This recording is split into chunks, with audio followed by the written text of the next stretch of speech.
ബിർസാമുണ്ട ജന്മദിന സമ്മേളനത്തിൽ സന്നിഹിതരായിരിക്കുന്ന സമ്മന്നതരായ നേതാക്കളെ, ബഹുജനങ്ങൾ, ഇന്ത്യയിലെമ്പാടും ഈ ദിനം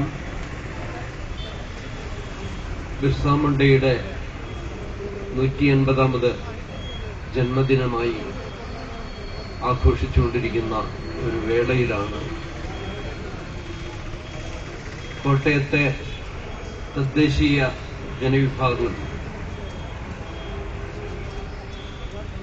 തദ്ദേശീയ സമൂഹത്തിന്റെ ഒരു ശാക്തീകരണ ക്യാമ്പയിന്റെ ഭാഗമായി ആ ദിനത്തെ അനുസ്മരിക്കുന്നത്.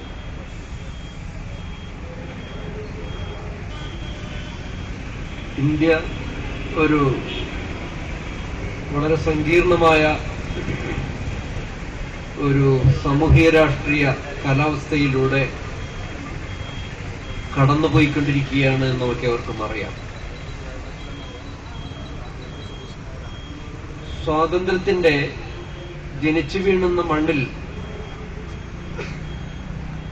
തങ്ങളുടെ അവകാശം സ്ഥാപിക്കുക എന്നതാണ് മൗലികമായ സ്വാതന്ത്ര്യ സങ്കല്പത്തിൽ ഏറ്റവും പ്രാധാന്യമർഹിക്കുന്ന ഒന്നാണ്.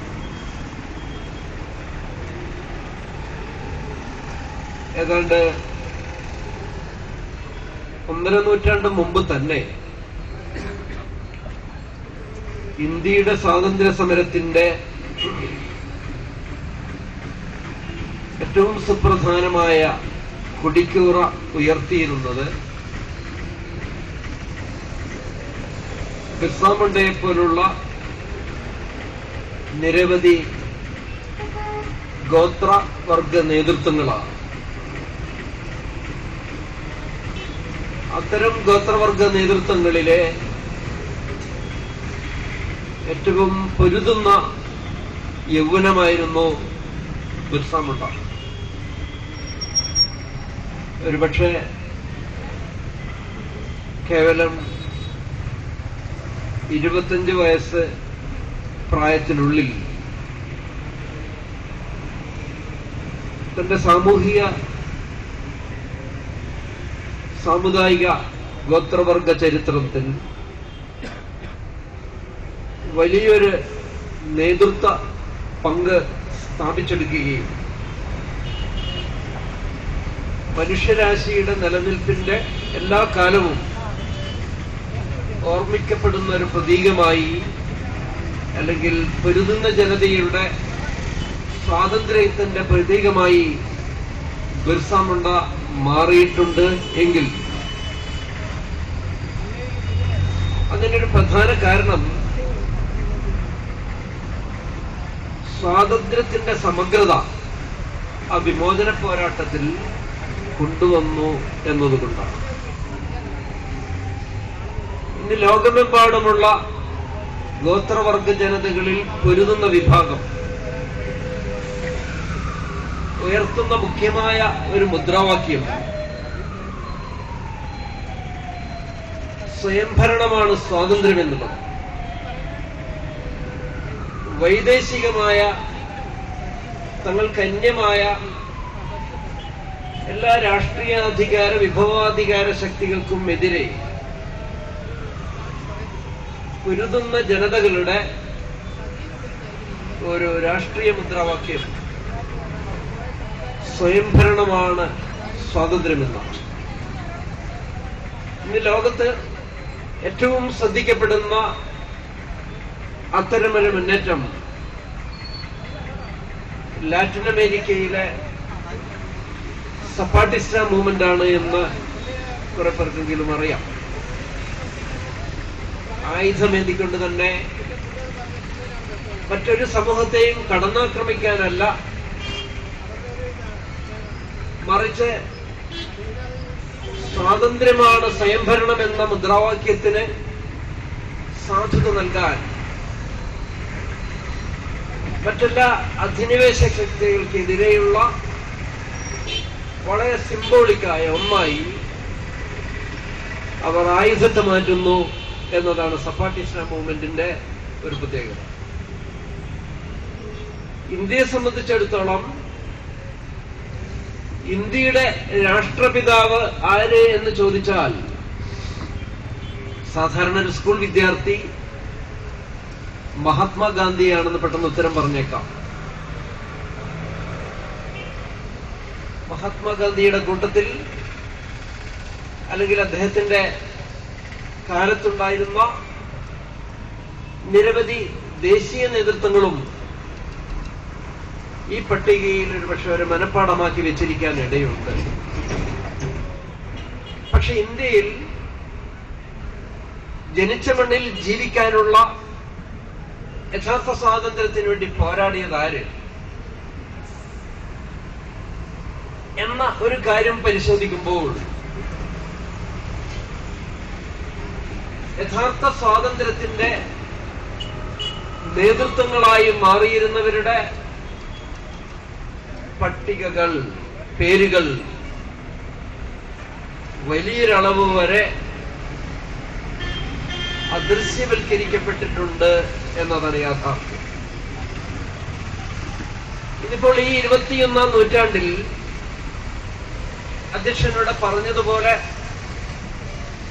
ഇന്ത്യൻ ജനാധിപത്യത്തിന്റെ മൗലികമായ എല്ലാ മണ്ഡലങ്ങളെയും ജനാധിപത്യത്തിന്റെ ടൂൾ ഉപയോഗിച്ചുകൊണ്ട് തന്നെ സവർണവർഗീയ ഭരണകൂട ശക്തികൾ ഒന്നൊന്നായി തകർത്തുകൊണ്ടിരിക്കുമ്പോൾ അവരും ബിർസ മുണ്ടയെ വെറുതെ വിടുന്നില്ല. പൊരുതുന്ന നേതൃത്വത്തിന്റെ മനുഷ്യരുടെ, അത് മനുഷ്യർ മാത്രമല്ല ഈ പ്രകൃതിയിലെ സർവ്വ ചരാചരങ്ങൾക്കും ജനിച്ച മണ്ണിൽ ജീവിക്കാനുള്ള അല്ലെങ്കിൽ അപരരുമായി സഹവർത്തിത്വത്തിൽ ഏർപ്പെടുക എന്നൊരു രാഷ്ട്രീയത്തിന്റെ ഏറ്റവും പ്രോജ്വലമായ ഒരു മുദ്രാവാക്യമായ സ്വയംഭരണമാണ് സ്വാതന്ത്ര്യം എന്ന് പറഞ്ഞ ഒരു വക്താവിനെ, ബിർസ മുണ്ടയെ ദൈവമായി അവരോധിച്ചുകൊണ്ട് ഇന്നെല്ലാ റെയിൽവേ സ്റ്റേഷനിലും ഒക്കെ നിങ്ങൾക്കത് കാണാൻ കഴിഞ്ഞേക്കാം. പൊരുതുന്ന ജനതകളുടെ സ്വാതന്ത്ര്യത്തിന്റെ പ്രതീകം അത് ബിർസ മുണ്ട മാത്രമല്ല, അസംഖ്യം ഗോത്രവർഗ നേതൃത്വങ്ങളുടെ ഒരു വലിയൊരു പരമ്പര ഇന്ത്യയിലുണ്ട്.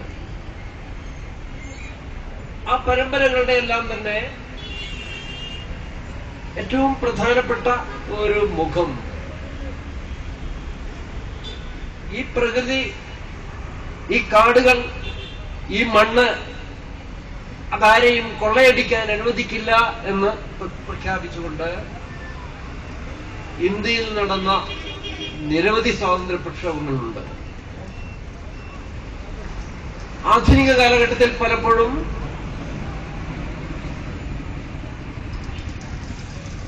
ഇന്ത്യയിലെ പരിസ്ഥിതി പ്രസ്ഥാനത്തിന്റെ പേരുകളെല്ലാം തന്നെ ചർച്ച ചെയ്യുമ്പോൾ പ്രകൃതിയെ സംരക്ഷിച്ചവരെന്നുള്ള നിലയിൽ നമ്മൾ പലപ്പോഴും ബഹുഗുണയുടെ പേരോ ചിക്കോ മൂവ്മെന്റ് പോലുള്ള മൂവ്മെന്റുകളുടെയോ പേരുകൾ ആധുനിക യുവതി യുവാക്കൾ അല്ലെങ്കിൽ പരിസ്ഥിതിയുമായി ബന്ധപ്പെട്ട ആളുകൾ പറഞ്ഞു കേൾക്കുന്നതാണ്. നമ്മുടെ മേധാ പർക്കട്ട് പോലുള്ള ആളുകളൊക്കെ രംഗത്ത് വരുന്നതിന് മുമ്പ് 80കളിൽ ഏറ്റവും പ്രചാരം കിട്ടിയിരുന്ന ഒരു പേരാണ് ബഹുഗുണയെ പോലുള്ള ആളുകൾ, ചിക്കോ മൂവ്മെന്റിന്റെ വക്താവ് എന്നുള്ള നിലയിൽ. പക്ഷെ നമ്മൾ ചരിത്രം തേടി പോകുമ്പോൾ ബ്രിട്ടീഷ് കൊളോണിയൽ ശക്തികൾ അല്ലെങ്കിൽ അതുപോലുള്ള വൈദേശിക ശക്തികൾ ഇന്ത്യയിലേക്ക് കടന്നു വന്ന് ഈ രാജ്യത്തിന്റെ വിഭവങ്ങളെ കൊള്ളയടിക്കുമ്പോൾ, പ്രത്യേകിച്ചും ആ വിഭവക്കൊള്ളയിൽ ഏറ്റവും പ്രധാനപ്പെട്ട ഒരു മേഖല ഈ രാജ്യത്തെ പ്രകൃതിയായിരുന്നു, വനമായിരുന്നു. ഈ രാജ്യത്തെ പ്രകൃതിയെ മുഴുവൻ തന്നെ മുച്ചൂടും നശിപ്പിച്ച്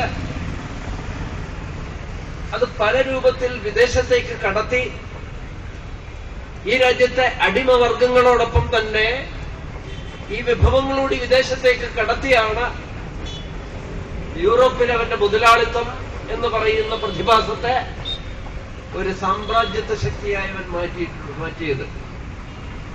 അത് യൂറോപ്പിലെ മാർസോ അല്ലെങ്കിൽ അതുപോലുള്ള തത്വശാസ്ത്രജ്ഞരോ പറയുന്നത് പോലെ തൊഴിലാളി വർഗത്തിന്റെ, യൂറോപ്പിലെ തൊഴിലാളി വർഗത്തിന്റെ അധ്വാനത്തിൽ നിന്നും തട്ടിയെടുത്ത മിച്ചമൂല്യം കൊണ്ട് മാത്രം ഉണ്ടാക്കിയ കെട്ടിപ്പടുത്തതല്ല വലിയ വലിയ സാമ്രാജ്യത്വത്തിന്റെ കോട്ടകൾ.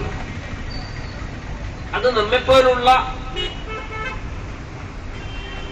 ഏഷ്യൻ രാജ്യങ്ങളിൽ നിന്ന്, അത് ആഫ്രിക്കയാകാം, ഇന്ത്യയാകാം, ലാറ്റിൻ അമേരിക്കയാകാം, അത്തരം രാജ്യങ്ങളിൽ നിന്ന്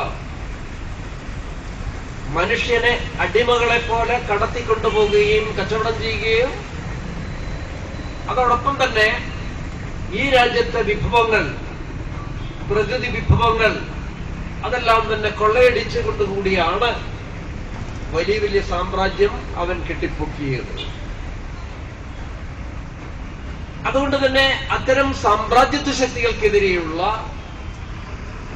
ആദ്യത്തെ വിമോചന പോരാട്ടങ്ങൾ ഇന്ത്യയുടെ വൈവിധ്യമാർന്ന ഭൂപ്രദേശത്തെ പ്രകൃതിയെ സംരക്ഷിക്കുക എന്നുള്ളതായിരുന്നു. 1750 മുമ്പ് തന്നെ ഇന്ത്യയിൽ ചിക്കോ പ്രസ്ഥാനം ആരംഭിക്കുന്നത് അങ്ങനെയാണ്. പൊരുതുന്ന സ്ത്രീകളായിരുന്നു അതിന്റെ മുന്നിലുണ്ടായിരുന്നത്. ചിക്കോ പ്രസ്ഥാനത്തിന്റെ ഒരു നേതൃത്വം തന്നെ ഗൗരവ് ദേവി എന്ന് പറയുന്ന ഒരു സ്ത്രീ ആയിരുന്നു എന്നാണ് എന്റെ ഓർമ്മ. മരങ്ങളെ പുൽകിക്കൊണ്ട് കെട്ടിപ്പിടിച്ചുകൊണ്ട്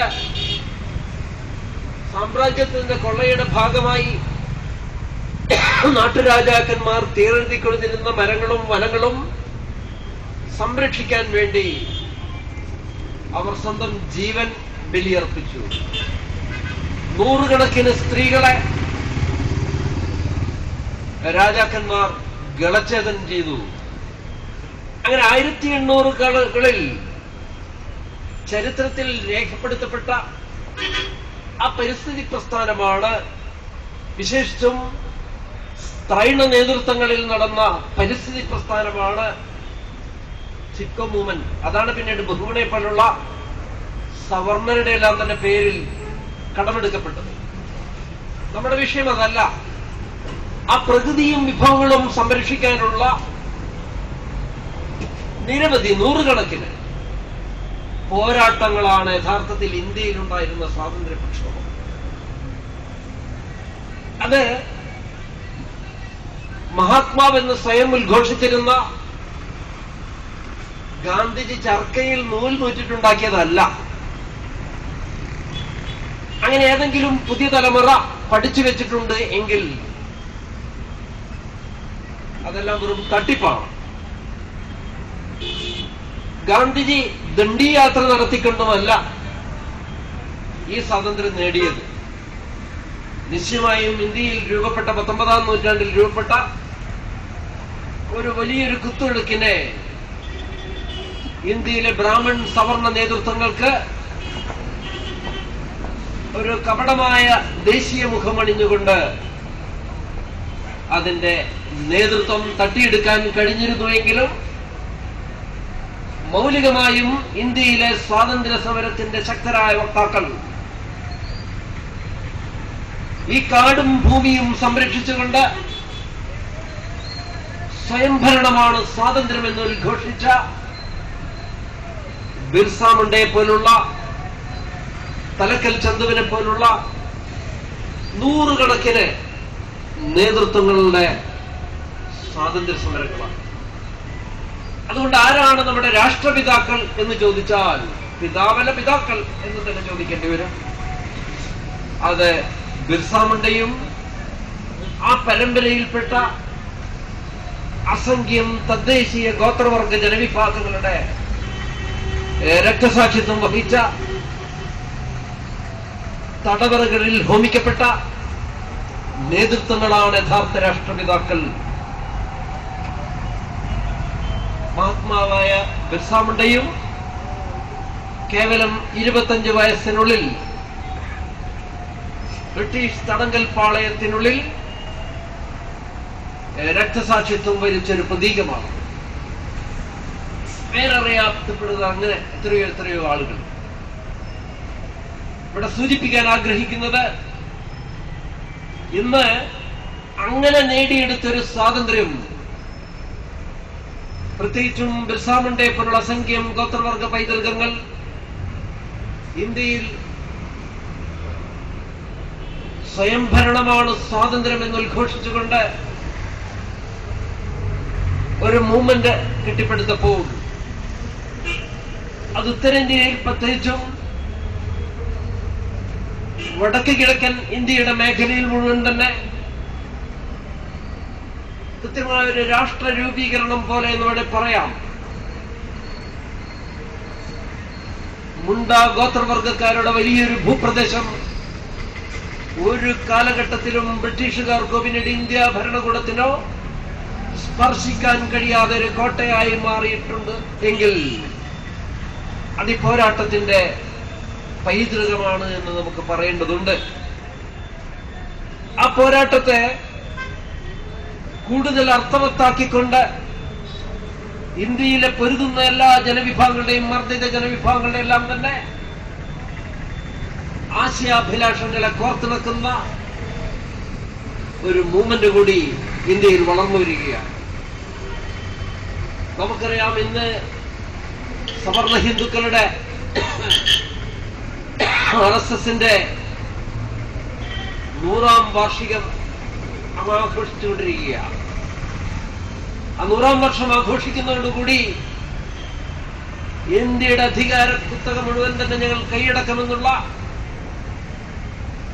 വൃഥാ മോഹത്തിലാണ് അവരിപ്പോഴും പെട്ടിരിക്കുന്നത്. പക്ഷേ ഈ സവർണ ഹൈന്ദവതയുടെ വളർച്ച എങ്ങനെ ഉണ്ടായി? അതാണോ ഇന്ത്യയിൽ യഥാർത്ഥത്തിൽ വളർന്നു വന്ന യഥാർത്ഥ സ്വാതന്ത്ര്യ ശക്തികൾ? ബിർസാ മുണ്ടയുടെ അതേ കാലഘട്ടത്തിന് തന്നെ ഇന്ത്യയിൽ ആദ്യത്തെ ബഹുജൻ രാഷ്ട്രീയം ഉയർത്തിയിരുന്നത് ജ്യോതിബ ഫൂലെയാണെന്ന് നമുക്കറിയാം. മഹാരാഷ്ട്രയുടെ ഗ്രാമങ്ങളിൽ നിലനിന്നിരുന്ന അതിശക്തമായ ജാതിമേൽക്കോയ്മയ്ക്കെതിരെ, ജാതിമേൽക്കോയ്മയുടെ ഭാഗമായി അടിമകളാക്കപ്പെട്ട മനുഷ്യരുടെ വിമോചനത്തിന്റെ രാഷ്ട്രീയം, അത് ദളിതരുടെയും ശൂദ്രരുടെയും അതിശൂദ്രരുടെയും സ്ത്രീകളുടെയും വലിയൊരു മുന്നണിക്ക് നേതൃത്വം കൊടുത്തുകൊണ്ട്, വിശേഷിച്ചും സ്ത്രീകളുടെ വിദ്യാഭ്യാസത്തിന് മുൻകൈ എടുത്തുകൊണ്ട് ആരംഭിച്ച സത്യശോധക് പ്രസ്ഥാനം ഫൂലെ ആരംഭിക്കുന്നതോടുകൂടി അതിൽ ഭയചകിതരായി, അതിൽ വളറികൊണ്ട് അതിനോടുള്ള പ്രതികരണം എന്നുള്ള നിലയിലാണ് ഇന്ത്യയിലെ ചിത്പവൻ ബ്രാഹ്മണർ RSS എന്ന് പറയുന്നതിന് വിത്തുപാകി. സവർണരുടെ ജാതിക്കോട്ടകൾ തകരുമോ എന്നുള്ള ഭീതിയിൽ നിന്ന് നടന്ന ഒരു പ്രസ്ഥാനമാണ്, ഒരു പ്രതികരണ പ്രസ്ഥാനമാണ്, ഒരു റിയാക്ഷണറി മൂവ്മെന്റ് ആണ്. ആ റിയാക്ഷണറി മൂവ്മെന്റിന്റെ അടിസ്ഥാനം മാനവരാശിയെ മനുഷ്യനെ മനുഷ്യനായി നോക്കിക്കാണാൻ ഒരിക്കലും കഴിയാത്ത, അടിവരയിട്ട് പറയേണ്ടതുകൊണ്ട് ഒരിക്കലും കഴിയാത്ത ജാതിക്കോട്ടകളെ താലോലിക്കുന്ന ഒന്നു മാത്രം ഉള്ള ഒരു മനുഷ്യക്കൂട്ടരുടെ സത്തയാണ് ചിത്പവൻ ബ്രാഹ്മണർ രാഷ്ട്രീയവൽക്കരിക്കുന്നത്. ഇന്ത്യയിലെ കൊളോണിയൽ ശക്തികൾ വിട്ടുപോയിട്ടുണ്ട് എങ്കിലും പഴയകാല ഫ്യൂഡൽ മാടമ്പിത്തത്തിന് നവകൊളോണിയൽ ശക്തികൾ നൽകിയിരുന്ന സാധ്യതകൾ ഉപയോഗിച്ചുകൊണ്ട് ഈ സവർണ ബ്രാഹ്മണ ശക്തികൾ ഇന്ത്യയിൽ അധികാരം പിടിമുറുക്കാനുള്ള സാഹചര്യം ഒന്നുകൊണ്ട് മാത്രം ജ്യോതിബ ഫൂലെയ്ക്ക് ശേഷം ഈ രാഷ്ട്ര നിർമ്മിതിയിൽ നിർണായക പങ്കുവഹിച്ച ഡോക്ടർ BR അംബേദ്കറുടെ ദർശനങ്ങളെ അതിപ്പോഴും ഒരു അപകടം എന്നുള്ള നിലയിൽ ഈ സവർണ ഹിന്ദുത്വ ദേശീയതയെ അവർ വളർത്തിക്കൊണ്ടിരുന്നത്. ഇന്ത്യൻ സാമൂഹ്യ ജനാധിപത്യത്തിന്റെ നിർമ്മിതിയിൽ അതിന്റെ പ്രതീകമാണ് ഭരണഘടന. ആ ഭരണഘടനക്കുള്ളിൽ എല്ലാ മർദ്ദിത ജനകോടികൾക്കും സ്ഥാനമുണ്ട്. അവരെല്ലാം തന്നെ ഉൾക്കൊള്ളുന്ന വളരെ ഇൻക്ലൂസീവായ ഒന്നാണത്. അതിന്റെ സാധ്യതയിലേക്ക് അതിനെ സംബന്ധിച്ച് വിശദീകരിക്കാനുള്ള ഞാൻ ആഗ്രഹിക്കുന്നു. മറിച്ച് ഇന്ന് ആ ഇന്ത്യൻ ഭരണഘടനയെയും മർദ്ദിത ജനവിഭാഗങ്ങൾക്കും ഗോത്രവർഗ ജനവിഭാഗങ്ങൾക്കുമെല്ലാം തന്നെയുള്ള സ്വയംഭരണം ഉൾപ്പെടെയുള്ള ഇടം നൽകുന്ന ആ ഭരണഘടനയെ അടിച്ചു തകർക്കാനുള്ള ഒരു ശക്തിയായി, വളരെ സിസ്റ്റമിക്കായി തകർത്തുകൊണ്ടിരിക്കുന്ന ഒരു ശക്തിയായി ഈ ചിത്പവൻ ബ്രാഹ്മണ പ്രസ്ഥാനത്തിന് ഇന്ത്യൻ രാഷ്ട്രീയത്തിൽ മേൽക്കൈ കിട്ടിയിരിക്കുന്നു എന്നതാണ് പറയുന്നത്. ഇന്ത്യൻ രാഷ്ട്രവും രാഷ്ട്രീയവും തന്നെ നേരിട്ടുകൊണ്ടിരിക്കുന്ന വലിയൊരു വിപത്ത് യഥാർത്ഥത്തിൽ ഈ രാജ്യത്തിലെ പ്രബല രാഷ്ട്രീയ ശക്തികളാരും ഡോക്ടർ അംബേദ്കർ വിഭാവനം ചെയ്ത സാമൂഹിക ദർശനത്തിന്റെ അടിസ്ഥാനത്തിലുള്ള ഭരണഘടനയുടെ രാഷ്ട്രീയം ഉൾക്കൊള്ളുന്നവരല്ല എന്നതാണ്. സംഘപരിവാറിന്റെ രാഷ്ട്രീയം എല്ലാവർക്കും അറിയാം. അവരൊരിക്കലും ഭരണഘടനയാണ് ഇട്ടുകൊണ്ട് അധികാരത്തിൽ വരുന്നവരല്ല. ഭരണഘടനയ്ക്ക് പുറത്ത് ഒരു അൺരജിസ്റ്റേർഡ് സംഘടനയായി RSS എന്ന് പറയുന്ന ഒരു വിഷവിത്തിനെ ഈ കോർപ്പറേറ്റ് ശക്തികൾ സൗകര്യങ്ങൾ ചെയ്തു കൊടുക്കുമ്പോൾ ഇന്ത്യൻ രാഷ്ട്രീയ ഘടനയോ ഭരണഘടനയോ ഈ രാജ്യത്തെ ഒരു തരത്തിലുള്ള ഔപചാരിക സാമൂഹ്യ ക്രമത്തെയും അംഗീകരിക്കുന്നവരല്ല RSSകാർ എന്നിരിക്കലും. അവരുടെ മുന്നിൽ ഇന്ത്യൻ പ്രസിഡന്റിന് ഉൾപ്പെടെ കസേരയിട്ട് കൊടുക്കാത്ത ഒരു രാഷ്ട്രമായി നമ്മൾ അധപതിച്ചുകൊണ്ടിരിക്കുന്നു. കോൺഗ്രസുകാർക്കുണ്ടോ ജനാധിപത്യം?